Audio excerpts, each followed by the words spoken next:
আসসালামু আলাইকুম প্রিয় দর্শক মণ্ডলী। বাড়ি এক লতিরাজ কচু বিষয়ে আমি কিছু আলোচনা করব। তার আগে ঠিকানা দিয়ে থাকি জেলা নাটোর, থানা বড়াইগ্রাম, গ্রাম তালসো, কুণ্ডপাড়া। তো বাড়ি এক লতিরাজ কচু কীভাবে লাগাবেন, কোন জমিতে লাগাবেন সে বিষয়ে আমি কিছু আলোচনা করব।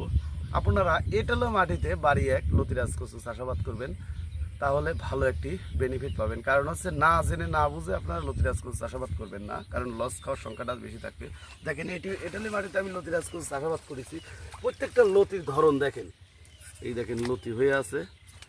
আসলে প্রতিটি গাছে এত পরিমাণ লতি হয়ে আছে, চোখে না দেখলে। আমি গ্যাসের সাথে কাটেছি এই জমি থেকে 5 মণ 6 মণ লতি কাটেছি এই জমি থেকে। আবার এখন কাটলে প্রায় 7-8 মণ লতি হবে। দেখেন প্রতিটি গাছে দেখেন পর্যাপ্ত পরিমাণ, এক একটা লতি 2 হাত 2.5 হাত করে লতি। এই দেখেন প্রতিটি লতি 2 হাত 2.5 হাত করে লম্বা লতি। দেখেন প্রতিটি জমি আমি দেখাচ্ছি, এই দেখেন লতি আর লতি হয়ে আছে।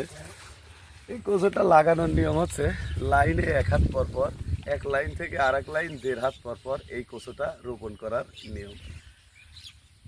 এই দেখেন প্রতিটি লাইন, মানে যে এই যে লাইন, এই গাছ থেকে এই গাছ 1.5 হাত, আর এই লাইন থেকে এই লাইন টাক্কা 1 হাত, অর্থাৎ 18 ইঞ্চি বাই 24 ইঞ্চি হারে এই লতিরাজ কচু চাষাবাদ করতে হয়।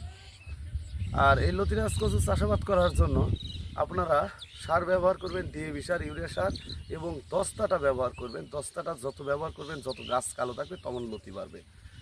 আর আমরা এই লতিরাজ কচুর চারা সারা বাংলাদেশে সেল দিয়ে থাকি 2 টাকা পিস মূল্যে। যদি আপনারা আমার কাছ থেকে চারা সংরক্ষণ করতে চান তাহলে আমার সাথে যোগাযোগ করতে পারেন। প্রতিনিয়ত বাংলাদেশের প্রতিটি জেলায় 2 টাকা পিস হারে চারা পৌঁছে দেওয়া হয়। আসসালামু আলাইকুম। অথবা